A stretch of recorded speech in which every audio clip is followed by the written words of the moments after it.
नमस्कार दोस्तों, बहुत बहुत स्वागत है आप सबका एक बार फिर से आपके अपने चैनल में। दोस्तों दिन भर क्या रहा स्पेस, डिफेंस और इंटरनेशनल गलियारे से, चलिए एक एक करके जान लेते हैं। दोस्तों यहाँ पे अगर सबसे पहली खबर की बात करते हैं तो वो भारत चीन सीमा को लेकर आ रही है। भारतीय सेना ने पूर्वी लद्दाख में LAC के साथ तनातनी वाली जगहों से चीन की पीपल लिबरेशन आर्मी की वापसी की निगरानी के लिए वेरिफिकेशन की प्रक्रिया शुरू कर दी है। वहीं हॉट स्प्रिंग और गोगरा में डिसएंगेजमेंट की योजना आगे बढ़ गई है। यहाँ पर दोनों सेनाएं 24 घंटे की समय सीमा के भीतर सैनिकों के बीच 4 किलोमीटर बफर जोन बनाने पर काम कर रही हैं। इस घटनाक्रम से पेट्रोलिंग पॉइंट 17 जो कि गोगरा में है, वहां से भी चीन के सैनिक पीछे लौटे हैं। वहीं भारतीय सेना भी इसी गति से पीछे लौट रही है। हिंदुस्तान टाइम्स की रिपोर्ट के अनुसार बफर जोन का निर्माण इलाके में दोनों सेनाओं की गश्त गतिविधियों को अस्थायी रूप से प्रतिबंधित करेगा। सैटेलाइट से मिली तस्वीरों से ये स्पष्ट हुआ था कि चीनी सेना गलवान घाटी से पीछे लौट गई है। लेफ्टिनेंट जनरल विनोद भाटिया ने कहा कि इन तस्वीरों से ये साफ हो जाता है कि PLA गलवान घाटी से पीछे गई है, लेकिन फिर भी इसमें निगरानी रखने की जरूरत होगी। यानी कि अभी भारतीय सेना चीन पर बराबर नजर बना के रखेगी, क्योंकि चीन की हमेशा से आदत रही है पीछे से वार करने की, और यहाँ पर भारतीय सेना अपने सर्विलांसिंग ड्रोन्स और अपने फाइटर जेट्स की मदद से चीन की हर हरकत पर नजर रखी हुई है। अगली खबर HAL को लेकर आ रही है। हिंदुस्तान एरोनॉटिक्स लिमिटेड यानी HAL ने HJT-36 सितारा इंटरमीडिएट जेट ट्रेनर यानी कि IJT के साथ स्पिन रिकवरी पैराशूट को इंटीग्रेटेड किया है, जो इस महीने के महत्वपूर्ण स्पिन परीक्षणों के बाद फिर से शुरू होगा। आपको बता दें कि HJT-36 सितारा एयरफ्रेम के लिए एक बड़ा संशोधन भी किया गया है। सूत्रों के अनुसार सभी उड़ान व्यवस्थाओं में बहुत सुधार हुआ है, लेकिन स्पिन रिकवरी पैराशूट के एकीकरण के लिए महत्वपूर्ण स्पिन परीक्षण अभी लंबित थे। दोस्तों यहाँ पे अगली खबर की बात करते हैं तो वो आ रही है ITBP को लेकर।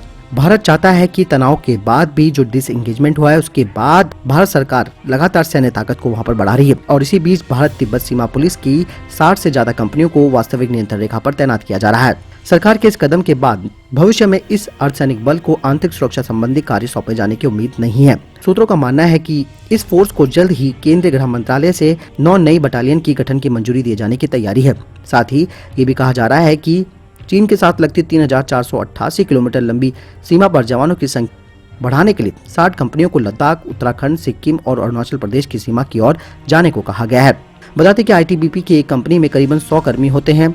आपको बता दें कि अर्धसैनिक बल की 8 से 9 बटालियन है, जिसमें एक बटालियन में करीबन 1000 कर्मी होते हैं। इसे गठित करने का प्रस्ताव केंद्रीय गृह मंत्रालय के पास भेजा गया है। इस पर जल्द ही फैसला आने की उम्मीद है। आपको बता दें कि ITBP के पास फिलहाल 34 सीमा बटालियन है और चीन के साथ लगी LAC पर उसकी 180 चौकियां हैं। दोस्तों यहाँ पे अगली खबर की बात करते हैं तो टाटा मोटर्स को लेकर आ रही है। टाटा मोटर्स ने दिल्ली में आयोजित डिफेंस एक्सपो 2014 में अपने व्हील आर्म प्लेटफॉर्म यानी कि WHAP को प्रदर्शित किया था। इस प्लेटफॉर्म को टाटा मोटर्स DRDO के साथ मिलकर विकसित कर रहा है। WHAP अभी भी परीक्षण चरण में है और जिसमें उच्च ऊंचाई में फ्लोटिंग परीक्षण शामिल है। टाटा मोटर्स भारत में पहला निजी क्षेत्र का OEM है जिसने व्हील्ड आर्म्ड एम्फीबियस प्लेटफॉर्म को विकसित किया है, जो कि इन्फेंट्री का कॉम्बैक्ट व्हीकल है जिसे भारतीय सेना के हिसाब से डिजाइन किया गया है। हाल के वर्षों में टाटा मोटर्स ने लॉजिस्टिक वाहनों के स्पेस से लेकर कॉम्बैक्ट व्हीकल स्पेस तक अपनी रणनीति में बदलाव किया है। साथ ही टाटा मोटर्स अत्याधुनिक वाहनों के प्लेटफॉर्म के विकास पर अपना ध्यान केंद्रित कर रहा है। साथ ही भारतीय रक्षा बलों को सशक्त टेक्नोलॉजी के साथ और मजबूत बनाने के लिए इस महत्वपूर्ण क्षेत्र में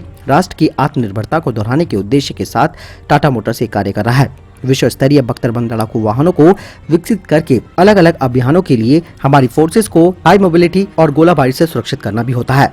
अपने BMP-2 टरेट के साथ WHAP नई पीढ़ी के लड़ाकू वाहन की पेशकश करता है, जो कि उच्च स्तर की सुरक्षा प्रदान करता है। 8x8 चेसिस पर आधारित मोबिलिटी के साथ इसमें 30 mm की तोप 2A42 और 7.62 mm की PKT कॉक्सिस मशीन गन लगाई गई है। ये कॉम्बैक्ट व्हीकल 25 टन का है और 600 हॉर्स पावर के डीजल इंजन से संचालित है, जिसकी अधिकतम गति 100 किलोमीटर प्रति घंटा है और ये पानी में 10 किलोमीटर प्रति घंटे की अधिकतम गति से चल सकता है। अगली खबर की बात करते हैं तो वो लद्दाख को लेकर ही आ रही है। लद्दाख की ऊंची पहाड़ियों पर दुश्मन से मुकाबला करने के लिए भारतीय सेना के साथ लद्दाख स्काउट्स पूरी तरह से तैयार है। इस रेजिमेंट के सैनिक लद्दाख से होने के कारण ही इलाके का चप्पा चप्पा जानते हैं और उन्हें इस बंजर जमीन पर जिंदा रहने का हुनर भी पता है। 2 महीने से LAC पर भारत चीन के बीच चल रहे तनाव में लद्दाख स्काउट की कई बटालियन सबसे आगे मोर्चों पर तैनात है और ये जवान दूसरे सैनिकों के लिए आंख और कान की तरह होते हैं और उनकी जिंदगी भी बचाते हैं। लद्दाख भारत का ऐसा इलाका है जो एक साथ पाकिस्तान और चीन दोनों की साजिश झेलता है। आपको बता दें कि साल 1947 में पाकिस्तानी घुसपैठियों ने करगिल के रास्ते लद्दाख के बौद्ध मठों को लूटने का प्रयास किया था, लेकिन उन्हें लद्दाख के नागरिकों ने सेना बनकर खदेड़ दिया था। इन्हीं लद्दाख के नौजवानों से 7वीं और 14वीं जम्मू कश्मीर मिलिशिया बनाई गई। इन दोनों बटालियनों ने 1962 में चीनी हमले के दौरान दौलत बेग ओल्डी, गलवान, हॉट स्प्रिंग, पैंगोंग, चुशुल जैसे इलाकों में मजबूती से मोर्चा लिया। बाद में इन दोनों बटालियनों से लद्दाख स्काउट बनाई गई, जिसे करगिल युद्ध में जबरदस्त बहादुरी के बाद रेजिमेंट बना दिया गया। दोस्तों, यहाँ पे अगली खबर की बात करते हैं तो वो अमेरिका को लेकर आ रही है। अमेरिका ने रूस की S-400 को टक्कर देने के लिए नए मिसाइल डिफेंस सिस्टम का टेस्ट करना शुरू कर दिया है। अमेरिकी रक्षा अधिकारियों के अनुसार कोविड की वजह से डिफेंस सिस्टम का परीक्षण करने में देरी हुई। अगर इसका अगला टेस्ट सफल रहता है तो अमेरिका अपने नए एंटी मिसाइल डिफेंस सिस्टम के एडवांस वर्जन को जल्द तैनात कर सकता है। रिपोर्ट के अनुसार इस डिफेंस सिस्टम का नाम integrated air and missile defence battle command system है, यानी कि IBCS, जिसका limited user and test New Mexico में व्हाइट सैंड्स मिसाइल रेंज में किया जा रहा है। इस टेस्ट में US आर्मी के 700 जवान शामिल हैं। सूत्रों का मानना है कि अमेरिका का ये मिसाइल थ्रेट प्रोजेक्ट का मकसद वेपन लॉन्चर्स, रडार और ऑपरेटरों के बीच कम्युनिकेशन को मजबूत बनाता है, जैसे कि किसी दूसरे रडार से प्राप्त जानकारी के आधार पर उस खतरे के नजदीक मौजूद कोई भी aerial defence system missile launch कर सके। इस खतरे से निपटने के लिए समय में कमी आएगी और दुश्मन के एरियल कम्युनिकेशन इसे जाम नहीं कर पाएंगे। US आर्मी ने कहा कि इस integrated air and missile defence battle command system में शॉर्ट रेंज एयर डिफेंस यानी कि SHORD और terminal high altitude area defence यानी कि थार्ड सिस्टम और पैट्रियट मिसाइल बैटरी एक साथ मिलकर प्रभावी सुरक्षा प्रदान करेंगे। अमेरिकी अधिकारी ने कहा है कि IBS में अमेरिकी मिसाइल डिफेंस सिस्टम के अलावा इजराइल के Iron Dome missile defence system को भी शामिल किया जाएगा। अमेरिकी सेना ने कहा कि अगर इस बैटल कमांड सिस्टम का टेस्ट सफल रहेगा तो 2022 तक सर्विस में कमीशन कर दिया जाएगा। भविष्य में इसे विदेशों में मौजूद अमेरिकी सेना के ठिकानों पर भी तैनात किए जाने की योजना है, यानी कि रूस के S-400 डिफेंस सिस्टम को टक्कर देने के लिए अमेरिका अपने इस नए डिफेंस सिस्टम का निर्माण कर रहा है, क्योंकि अमेरिका जानता है कि रूस का S-400 सिस्टम काफी अत्याधुनिक है, जो कि किसी भी तरीके के एरियल टारगेट को खत्म कर सकता है। अगली खबर नेपाल को लेकर आ रही है। आपको बता दें कि नेपाल भारत के खिलाफ लगातार ऐसी हरकतें कर रहा है जिस पे दोनों देशों के बीच तनाव घटने का नाम नहीं ले रहा है। आपको बता दें कि हाल ही में इंजीनियरों को बांध की मरम्मत से रोकने के बाद अब नेपाल की पुलिस ने बिहार के सीतामढ़ी में भारतीय क्षेत्र में हो रहे सड़क निर्माण के काम को रोक दिया। नेपाल की सशस्त्र पुलिस बल ने सीतामढ़ी में भिटामोड़ा सीमा के पास बन रही सड़क के काम को रोकते हुए अपना दावा ठोक दिया। नेपाल की पुलिस ने दावा किया है कि ये जमीन उनके देश की है, इसलिए भारत यहाँ पर कोई निर्माण नहीं कर सकता। बता दें कि सीमा पर इस सड़क का निर्माण भिटामोड़ा चौक से नो मैंस लैंड तक किया जा रहा था। निर्माण रुकने के बाद दोनों देशों के अधिकारियों के बीच तनाव बढ़ गया है। निर्माण एजेंसियों के कर्मचारियों से लेकर वहां के स्थानीय कारोबारी तक नेपाल की इस हरकत पर काफी गुस्से में है। भारत नेपाल सीमा पर तैनात सशस्त्र सीमा बल यानी कि SSB जवानों ने स्थिति को संभाला और लोगों को शांत कराया। SSB की तरफ से कहा गया है कि दोनों देश के वरिष्ठ अधिकारी मिलकर इस मामले को सुलझा लेंगे।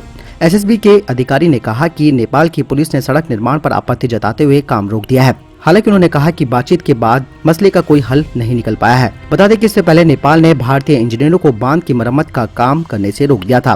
तब भारत और बिहार सरकार के हस्तक्षेप के बाद विवाद सुलझ पाया था। दोस्तों, यहाँ पे अगली खबर क्रिस्टल मोबाइल गन सिस्टम को लेकर आ रही है। 105 mm गन से लैस चीनी ZTQ-15 लाइट टैंक हाल ही में चीन ने अपने एक वीडियो में प्रसारित किया था। चीन ने इसे तिब्बत में स्थानांतरित किया है और चीनी सैनिकों के साथ गलवान घाटी में भारतीय सेना के साथ 2 महीने के हालिया गतिरोध के बाद ये LAC के करीब था। जब चीन ZTQ-15 लाइट टैंकों को LAC के पास ले गया तब भारत ने T-90 और T-72 टैंकों को एयरलिफ्ट किया, जिनमें बेहतर कवच और मारक क्षमता है। आपको बता दें कि ZTQ-15 चीन के पास है, लेकिन ये पहाड़ी इलाकों के लिए नहीं बना है और इसे चलाना काफी मुश्किल होगा। कई डिफेंस एक्सपर्ट ने भारत में इस तरह के इलाके के लिए एक हल्के टैंक को विकसित करने की बात कही थी, लेकिन ऐसे टैंक लंबे डेवलपमेंटल डिले में फंस सकते हैं और ऐसे में सबसे आसान विकल्प होगा DRDO टाटा द्वारा विकसित किए गए कॉम्बैट व्हीकल वाहन पर 105 mm की बंदूक को माउंट करना। आपको बता दें कि क्रिस्टल के पास high power to weight ratio है। पहाड़ों पर संचालित करने के लिए 600 हॉर्स पावर का इसमें टर्बोजेट डीजल इंजन लगाया गया है। आपको बता दें कि क्रिस्टल का परीक्षण LAC और सिक्किम में इस क्षेत्र की गतिशीलता के लिए परीक्षण किया गया। भारत 105 mm 68A1E4 राइफल वाली कैनन और रॉयल ऑर्डिनेंस L7 के प्रारंभिक बैचों को आयात कर सकता है, जब तक भारत इस टैंक के लिए अपनी स्वदेशी कैनन को विकसित नहीं कर लेता है। तो दोस्तों, ये थे अभी तक के टॉप डिफेंस और स्पेस अपडेट्स। वीडियो के संबंध में कोई प्रश्न, जवाब या आपका कोई सवाल है, आप जरूर मुझे कमेंट सेक्शन में लिखकर पूछ सकते हैं। इस वीडियो के लिए